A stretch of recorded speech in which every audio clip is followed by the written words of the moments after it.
সবার কাছে গ্রহণযোগ্য নির্বাচন কমিশন গঠন করতে দেশের প্রধান রাজনৈতিক দলগুলোর সঙ্গে সংলাপের উদ্যোগ নিয়েছেন রাষ্ট্রপতি। প্রথম দল হিসেবে সংলাপে অংশ নিল বিএনপি। রবিবার বিকেলে দলের চেয়ারপারসন বেগম খালেদা জিয়ার নেতৃত্বে মহাসচিব মির্জা ফখরুল ইসলাম আলমগীর সহ সিনিয়র নেতাদের নিয়ে ১১ সদস্যের প্রতিনিধি দল আসে বঙ্গভবনে।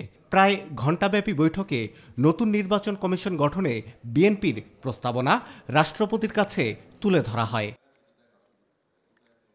রাষ্ট্রপতির সঙ্গে বৈঠকের পর বিএনপির কেন্দ্রীয় কার্যালয়ে সাংবাদিকদের সঙ্গে কথা বলেন দলের মহাসচিব মির্জা ফখরুল ইসলাম আলমগীর। জানান, সৌহার্দ্যপূর্ণ পরিবেশেই আলোচনা হয়েছে এবং মহামান্য রাষ্ট্রপতি তার স্বভাবসুলভ যে আন্তরিকতা, সেই আন্তরিকতা দিয়ে তিনি দেশনেত্রী বেগম খালেদা জিয়াকে স্বাগত জানিয়েছেন, সদস্যদেরকে স্বাগত জানিয়েছেন এবং অত্যন্ত হৃদ্যতাপূর্ণ পরিবেশে এই আলোচনা হয়েছে। বিএনপি মহাসচিব জানান, রাজনৈতিক সংকট কেটে যাবে বলে আশাবাদী বিএনপি।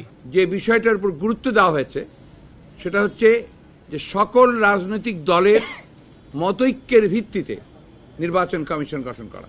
এটা হচ্ছে মূল বিষয়টা। অর্থাৎ যেহেতু এখানে আপনার নির্বাচন কমিশন গঠন সম্পর্কে কোনো আইন এখন পর্যন্ত তৈরি হয়নি, সেই কারণে এখন আর বিকল্প কোনো পথ নেই।